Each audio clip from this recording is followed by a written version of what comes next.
Mahvettiniz hayatımı. Yaktınız, yıktınız beni.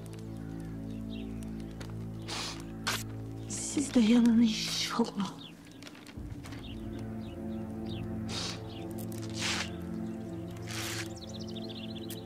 Cayır cayır yanın.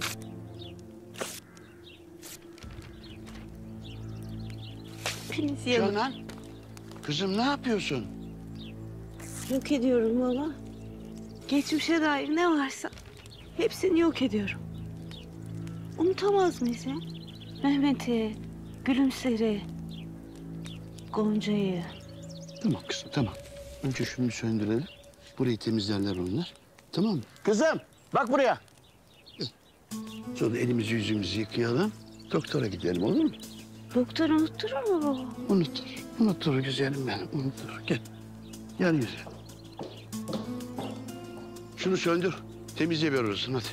Temizlenince unutur muyuz baba? Unuturuz yavrum, unuturuz. Unuturuz güzelim.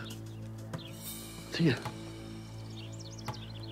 Tamam, tamam güzelim. Hadi. Yavaş! Yavaş! Yavaş! Buyurun ağam. Arabayı hazırla çabuk, çabuk. Hemen beyim.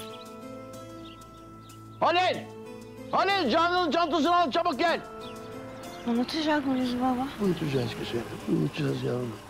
Ne oldu Rıfat ağa, hayırdır? Doktora gidiyoruz, sen de karının yanında ol. Tamam, tamam. Gel.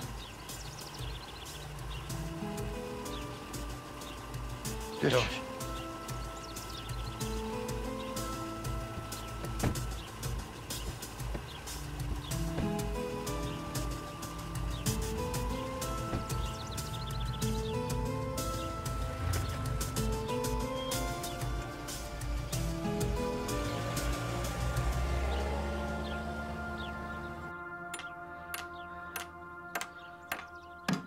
Şu halimize bak.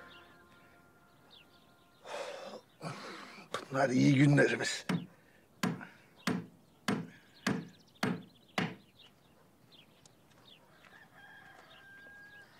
Babacığım, kolay gelsin. Hayırdır, dedenin marifetlerini görmeye mi geldin? Hayır amca. Konuşma. Konuşma Atabeylerin oğlu, konuşma. Ben sana bu heriften uzak dur diyorum. Sen koluna takıp eve getiriyorsun herifi be.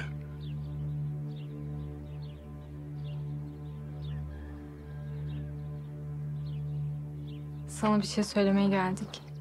Söylemeyin, benim yapacak çok işim var. Bir dinle lütfen. Tahir amca. Bizim önümüzde iki seçenek vardı. Biri ayrılmak. Bir daha görüşmemek.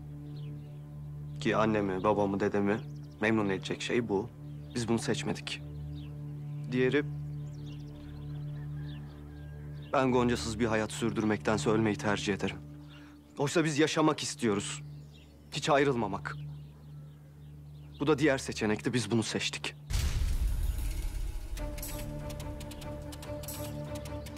Evlenmeye karar verdik. Elinizi öpeyim. Öldürürüm lan seni. Öldürürüm lan seni, bana bak. Kızımın yanında bir daha seni görmeyeceğim, anlıyor musun? Lütfen. Ne saçmalıyorsunuz siz ha? Allah aşkına bir dinle bizi. Ya neyinizi dinleyeceğim sizin be, ha? Neyinizi dinle, bana bak. Bana bak Atabeyoğlu. Seni var ya öldürürüm ha. Bak ben bir can verdim. Bir daha Atabeylere can vermeye niyetim yok benim. Bir daha Atabeylere can vermeye niyetim yok. Bırak. Baba lütfen gitme, lütfen. Benden izin istediniz mi ha? Vermiyorum, tamam. Gonca, sen de aklını başına devşireceksin. Anladın mı beni? Aklını başına devşir.